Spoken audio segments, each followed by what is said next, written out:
남자를 만날 때 나의 감정 상태, 일상에 대한 공유, 가치관 같은 건 솔직하게 얘기할수록 좋습니다. 그래야 남자가 내 고유한 매력을 느끼고 서로 잘 맞는 부분을 발견하면서 맞지 않는 부분이 있어도 맞춰갈 수 있을 테니까요. 하지만 그럼에도 불구하고 말할 필요 없는, 말할수록 손해인 얘기가 5가지나 있습니다. 첫 번째, 지인 뒷담화. 사람들은 뒷담화를 좋아합니다. 어차피 당사자가 들을 일도 없기 때문에 민망하지도 않고 속으로만 생각한 그 사람의 마음에 안 드는 점을 속 시원하게 쏟아낼 수 있으니까요. 그래서 가끔 여자들은 내 사람이라고 생각하는 썸남 또는 남자친구에게 친구나 지인, 심지어 가족에 대한 뒷담화까지 할 때가 있습니다. 걔는 남자를 너무 밝혀. 만나면 남자 얘기밖에 안 한다니까? 그래놓고 남자들 앞에선 조신한 척. 걔가 예쁘다고? 그거 다 고친 거야. 걔 옛날엔 진짜 인기도 존재감도 없었는데 완전 용됐지 뭐. 우리 엄마는 별거도 아닌 거 가지고 너무 예민하게 굴어. 이번에도 옷 입는 거 보고 엉덩이 다 보이겠다고 엄청 뭐라 했다니까? 이런 나의 주변 사람들에 대한 뒷담화는 솔직히 누워서 침 뱉깁니다. 그런 비난을 받는 사람들 곁에 있는 나 역시 같은 부류, 똑같은 사람이라는 인증을 하는 거나 다름없으니까요. 그렇기 때문에 여러분이 만나는 그 남자가 아무리 내 편이고 나를 좋아한다 하더라도 그런 나에 대한 안 좋은 인식을 계속 쌓으면 결국엔 좋았던 마음도 변질돼 버리게 되죠. 그러니 뒷담화는 남자에게가 아니라 편한 친구들에게만 하시는 게 좋습니다.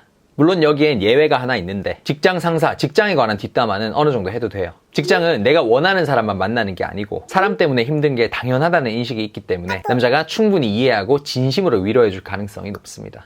물론 이것도 부정적인 얘기니까 계속하면 마냥 좋진 않겠지만 그냥 하소연하는 정도는 해도 괜찮아요.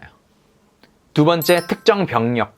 여자들은 자궁이 약합니다. 굳이 문란한 생활을 하지 않아도 위생상 혹은 면역력이 약해서 지렴이나 혹이 나는 것 같은 병이 생기는 경우가 종종 있죠. 가다실 안 맞아서 자궁 경부 쪽 질환에 취약한 경우도 있고 유전적인 부분에도 영향을 많이 받습니다. 그런데 이런 병력을 남자에게 말해주면 저 같은 남자야 원래 간호사고 연애 경험도 많으니까 남자치고는 잘 알고 이해한다 치더라도 보통의 남자들은 혹시 너무 많이 하고 다닌 거 아니야? 라는 편견부터 가질 수 있습니다. 자궁을 안 가지고 있으니까 잘 알고 있는 사람이 많이 없는 거죠. 여러분도 남자한테 달린 거 잘 모르잖아요. 네? 잘 안다고요? 그렇기 때문에 그 남자 때문에 생긴 질환이거나 전염병만 아니면 아무리 서로 맞대는 사이라 할지라도 내 거기가 아야한 얘기는 굳이 하지 마시고 혼자 조용히 검진받고 깔끔하게 치료하는 걸로 끝내는 게 좋습니다. 그리고 우울증, 조울증, 수면장애 같은 감정에 관련한 병력을 얘기하는 것도 좋지 않아요. 내가 조금의 감정 기복만 보여도 바로 얘 우울증 또 도졌나 보네. 얘가 잠을 자꾸 못 자서 이러는 거구나. 같은 편견 어린 시선을 가질 수 있습니다. 만나다 보면 누구나 할 수 있는 사소한 실수, 감정 다툼이 있는 상황에서조차 나에게 색안경을 끼게 만드는 거죠.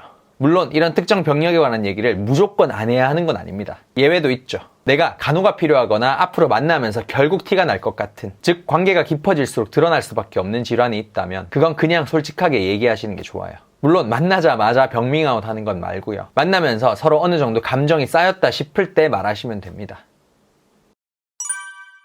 세 번째, 실감나는 과거 경험.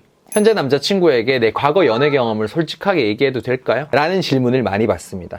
네, 괜찮아요. 솔직하게 몇 명 사귀어 봤다. 3명이면 3명, 10명이면 10명 다 얘기해도 돼요. 그 중에서 사귄 기간이 긴 사람은 이 정도였다 까지 얘기해도 괜찮습니다. 못소리면 한 번도 없다. 좀 신중한 편이라 썸만 탔다고 얘기하면 되고요.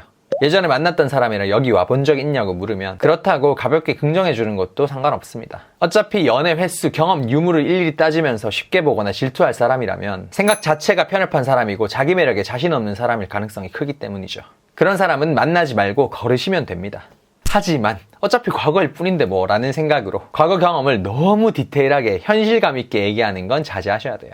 과거에 대한 질투심이나 분노가 생기는 건 그 과거가 현재에 재현될 것 같은 불안감이 들기 때문입니다. 그렇기 때문에 너무 실감나게 TMI 해서 그를 걱정시키고 마음 상하게 하는 일은 없어야겠죠. 데이트 명소로 갔을 때 여기 와본 적 있냐는 질문을 들으면 옛날에 와본 적 있지 정도로 끝내야 합니다. 몇 년도에 누구랑 갔었고 뭘 했고 뭘 먹었고 어떤 일이 있었고 어떤 대화를 했는지 같은 디테일은 아무리 그 남자가 궁금해해도 그냥 뭐 잘 기억은 안 나 하면서 넘어가야죠.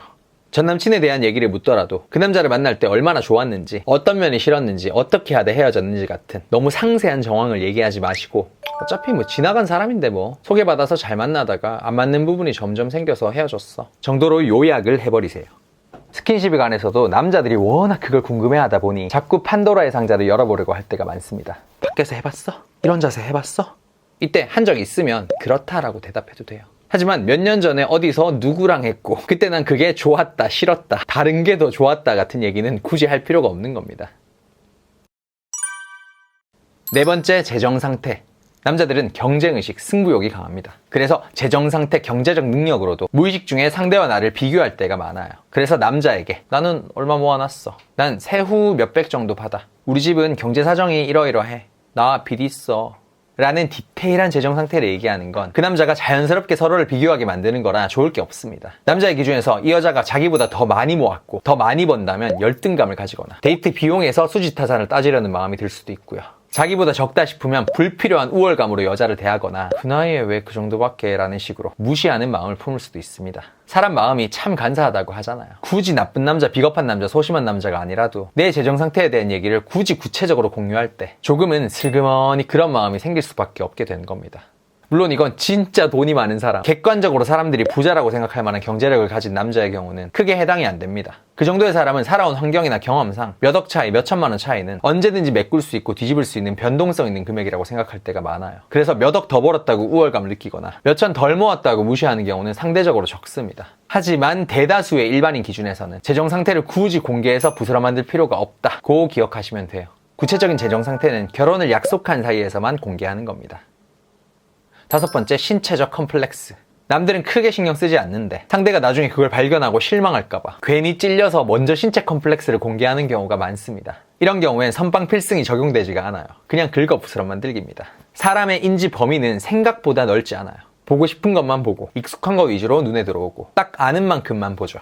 그렇기 때문에 보통 남자들은 여자를 만날 때 그 여자의 컴플렉스 포인트를 발견을 못하고 있거나 봐도 신경을 안 쓰고 있을 가능성이 큽니다. 그런데 거기에 굳이 내가 여기요 This is my complex 하면서 광고를 할 필요가 없다는 겁니다. 그러면 남자는 그제서야 정말? 하면서 컴플렉스를 컴플렉스로 바라볼 가능성이 커져요. 예를 들어 나 코가 좀 매부리잖아. 그런가? 좀 보다 보니 독수리 오형제 같기도 하고 나 팔자주름 너무 깊은 것 같아. 그냥 웃는 상인 줄 알았는데 주름이었구나. 나는 요즘 머리 많이 빠져. 헐, 그냥 차분한 머리인 줄 알았는데 말로만 듣던 여성형 탈모. 나 다리가 굵은 편이라 항상 굽 있는 거 신어. 그렇구나. 구두 벗으면 얼마나 튼실할지 궁금하다. 참고로 저도 컴플렉스가 참 많은 사람인데 그걸 여기서 굳이 여러분한테 얘기하면 여러분도 무조건 거기만 볼 거잖아요. 그래서 얘기 안 하는 겁니다. 어딘지 궁금하시죠?